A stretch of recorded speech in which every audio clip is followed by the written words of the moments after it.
Está bom o programa? Tá legal? Tá entendendo alguma coisa das prisões emocionais? É só ligar para nós. Olha, ninguém ligou ainda sobre o tema, então no próximo intervalo você não pode perder. Ou então durante, a gente vai ver se busca durante o programa a sua pergunta. Prisões emocionais que nos afetam o nosso relacionamento e a nossa felicidade. Quero agradecer ao Olinda de Campinas, Jardim Santa Terezinha, pedindo oração. Oração pela cura e libertação do seu filho e outras pessoas da família de José Lopes, também de Campinas. Concórdia, em Santa Catarina. Obrigado, Nilci. Ela está pedindo pela sua saúde, Fábio e também toda a família. A Maria Rita mora em Petrópolis, Rio de Janeiro, no bairro Alto da Serra. Está pedindo oração por ela, pela Vera Renata, Matheus, Antônio, Elito, Wilson, por toda a sua família. Maria José da Silva, aqui em Vinhedo, no bairro Caixa d'Água, também está pedindo por ela libertação e cura da recuperação da sua depressão. Mônica, Santa Rita do Passa Quatro, São Paulo, está pedindo oração pela depressão de sua neta, que está internada, saúde da Mônica, dela mesma, a sua irmã Deise e outras pessoas.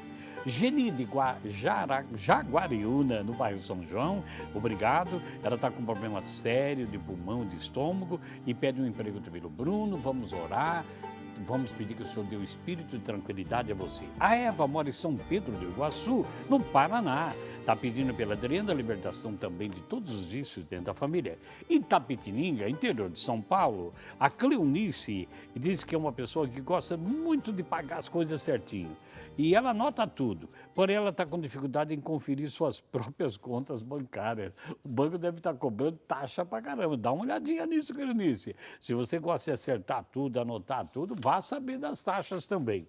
A Vilma Aparecida de Campinas, Parque Rural, Fazenda Santa Cândida, a alma do seu esposo, que é falecido aí, pede também por ela e pela sua família. A Célia mora em Paulínia, no Jardim América. O Fábio, seu filho, seu esposo, ela está pedindo oração. Em Mairim, interior de São Paulo, a Vitória, a Virgínia, pede oração por ela mesma e pelo Carlos, que é seu esposo e toda a família. De Hortolândia, a Marinese Souza também está pedindo oração por ela, pelo seu filho Alexandre, por toda a família e também a Janaína. Um grande abraço para você que está ligadinho conosco no programa Você Pode Ser Feliz. O tema de hoje com a doutora Roseli Cristina é esse, prisões emocionais. Você está pensando que é só aquilo que a Lava Jato pega? Tem muita gente presa aí interiormente, espiritualmente, psicologicamente, por traumas terríveis. Doutora, me diz uma coisa. Quando eu sinto alguma coisa de rejeição, fico aquele dia que parece que eu não sou nada, eu começo... Será que eu posso chamar de automaldição? Eu começo a dizer assim, eu me odeio, eu não queria ter nascido. Aí antes tivesse nascido mulher. E vou falando, vou me autodenominando coisas, não aceito como eu sou. Tem pessoas que chegam assim, ai, como inveja esse morto. Eu que devia estar no lugar dele, estou sofrendo aqui. O que é isso? Isso não vai trazer um estrago espiritual grande para mim? Sim, exatamente. São essas posturas, são esses pensamentos, né, que são destruidores e eles cativam, né, eles Doutora, deixam mas a pessoa cativa então, emocionalmente. quando eu falo isso, eu já tenho uma raiz aqui atrás Já. que me faz viver essas Já. prisões. Então, por mais que a gente tente convencer a pessoa, mas não é bem assim. Não convence, né? O que você está pensando? Não pensa isso. Vamos verificar o que está por trás desses pensamentos, né? Mas, assim, se uma criança vive um trauma de rejeição, desde o útero materno, a mãe não a quis, né? Não a quis, tentou abortá-la, vai fazer o possível, veio fora de tempo, veio fora de hora, enfim, aquela criança, provavelmente, no seu espírito, vai estar já presa. E ela vai se desenvolver, provavelmente ela terá alguns sintomas psicológicos, tá? Mas no espírito ela precisa também ser liberta. Porque eu posso acabar me automaldiçoando. É porque aí há um portal, há uma entrada também na dimensão espiritual para os inimigos, né? da alma atormentar. Eu vejo como espíritos maus, doutora, Sim. porque a palavra de Deus diz assim, né? O apóstolo Paulo diz várias vezes, alegre-se sempre em Deus, né? Cante hinos de glória, dê graças em tudo. E a gente acaba nos momentos difíceis amaldiçoando a nós mesmos. Nós abrimos as portas, além de não sair, abrimos a porta para entrar trevas, Exatamente. que vão me escravizar mais. Exatamente. E vai me deixar doido também. São os torturadores. Torturadores. Então, nós precisamos ter uma noção clara, né, que quando uma pessoa ela vive um trauma, ela é um todo. O que nós somos? Nós somos seres Não dá para que separar. temos 3 dimensões, né? Física, Física, psicológica, a alma e o espírito. não dá para separar. Não dá, né? É separado por uma forma assim pedagógica, para nós entendermos, né, qual a função de cada um. A senhora poderia dizer, desculpa, que a prisão espiritual e a prisão psicológica, ela pode ocasionar até uma doença física? Sim, claro que sim. Porque está no todo, né? Sim, está no todo. Existem assim autores que dizem que a manifestação do soma começa já no espírito. Uhum. Né? E aí ela inicia num processo no espírito que não está saudável, né? Que está em trevas. Bom, há controvérsias, mas há um tipo de explicação para isso. Uhum. Tá? Mas, assim, voltando a essa questão das prisões emocionais, então, as pessoas que são capturadas psicologicamente, fisicamente, através, por exemplo, de acidentes, de abusos, né, elas ficam não só tomadas, bloqueadas emocionalmente, mas também no espírito. Elas se sentem aprisionadas. Tá? Então, há uma necessidade de olhar não apenas para o psiquismo, mas também na parte espiritual dela, para ela ser totalmente liberta. Entendi. Né? E um exemplo muito prático, uma mulher, por exemplo, que faz aborto. Né? A gente sabe as consequências funestas do aborto. Né? Não só porque ela tirou a vida de um ser humano. Não só por um pecado, vamos dizer, mas pelo estrago emocional. Sim, e espiritual, porque o que é aborto? Aborto é assassinato, é tirar a vida. E quando se tira a vida de alguém, se chama morte. Então, a morte fica naquela pessoa. É algo assim tremendo que a gente vem descobrindo, né, que Deus vem revelando. Por isso que muitas mulheres não conseguem sair da culpa do aborto, não conseguem se livrar, né, de processos depressivos, porque, no fundo, ela chamou espírito de morte para viver nela. Nela. Tá? Ao expelir e acabar com a vida, ela atraiu. Ela atraiu a morte. A morte. Então, essa morte está onde? Está no espírito. E ela precisa sair desse cativeiro, né, mediante a unção de Deus, mediante a unção de Jesus Cristo. Doutora, a senhora falando do aborto, não sei se dá para a gente relacionar. Desculpa. Eu tinha um amigo já que faleceu.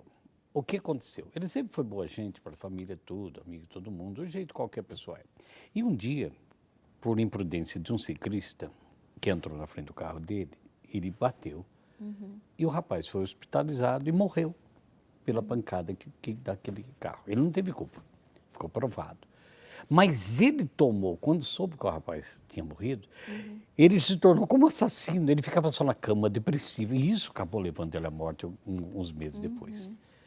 Então, ele tomou estado de morte para ele com a culpa tremenda. Isso aí, ele estava preso, então.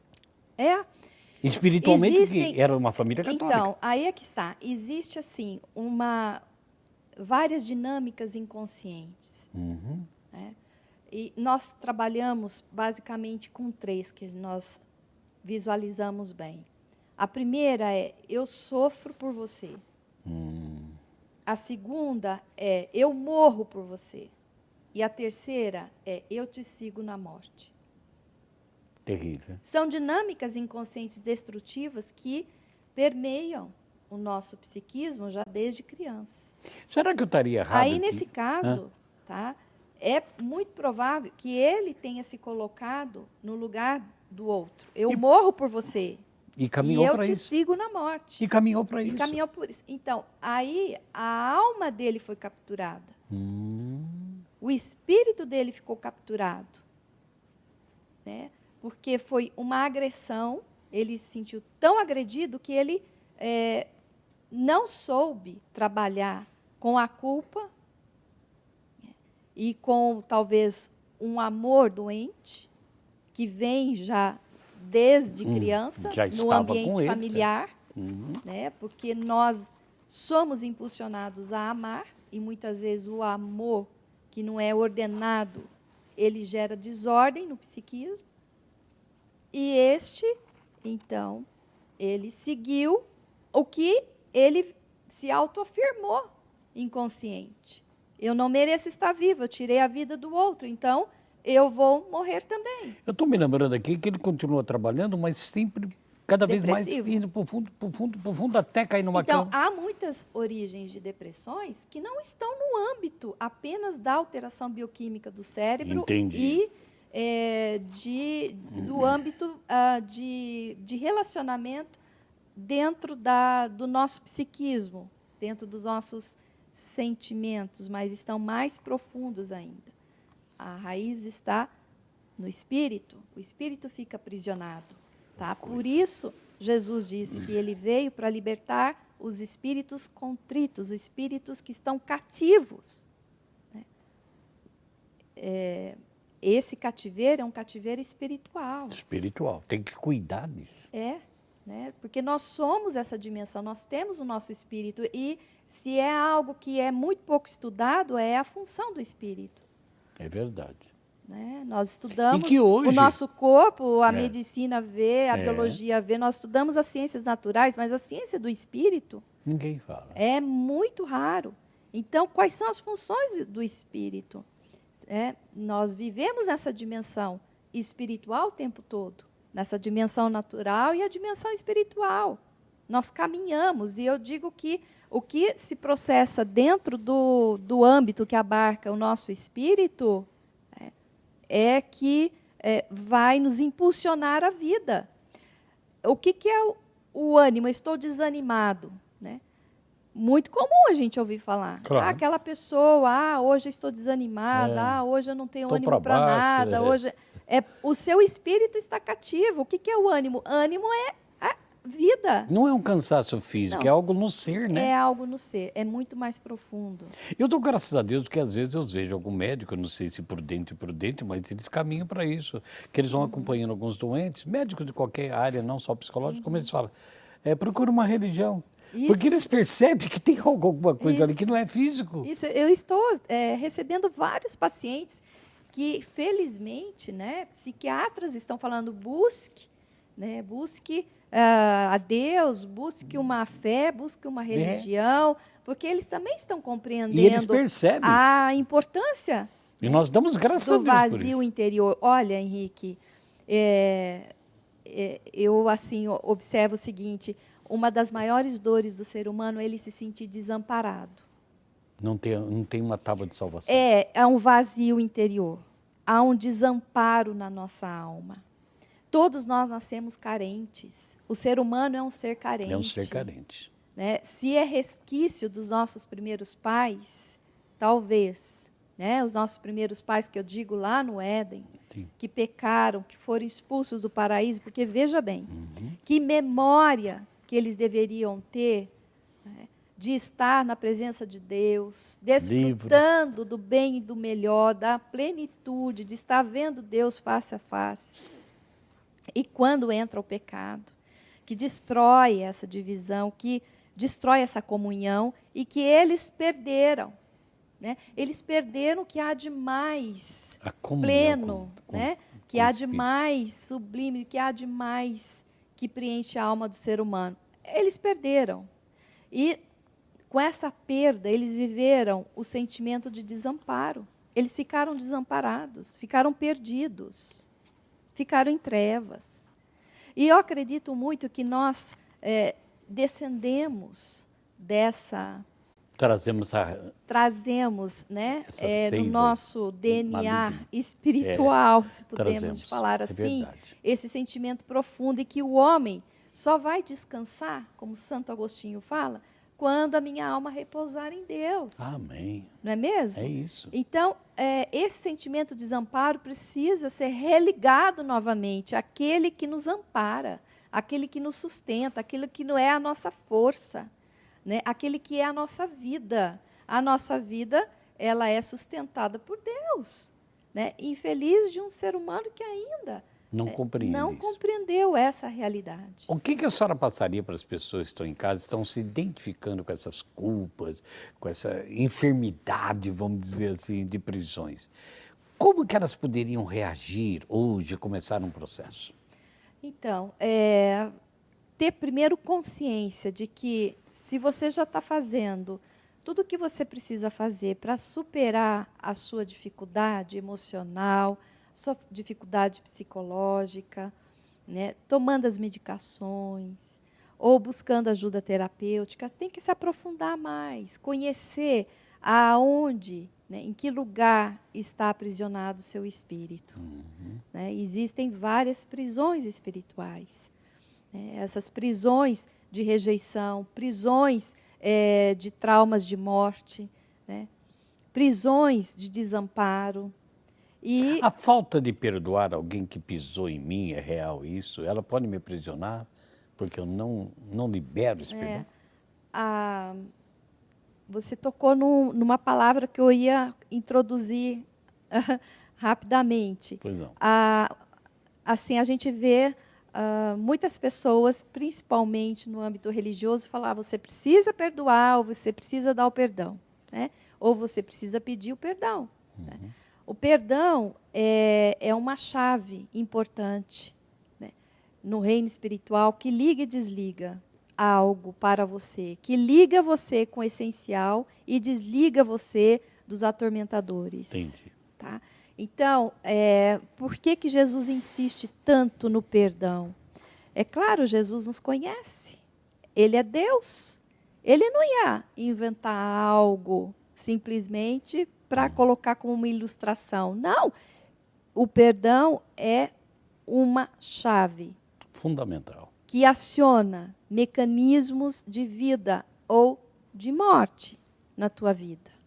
Então, se você se recusa a perdoar, ou se você não tem muita consciência, tá, de que você precisa conceder o perdão, é bom você ficar atento, porque às vezes você pode estar num cativeiro por conta de não perdoar. Muito bem. E isso é muito comum a gente observar nas feridas em relação ao âmbito familiar, entre filhos e pais, pais e filhos, entre marido e mulher.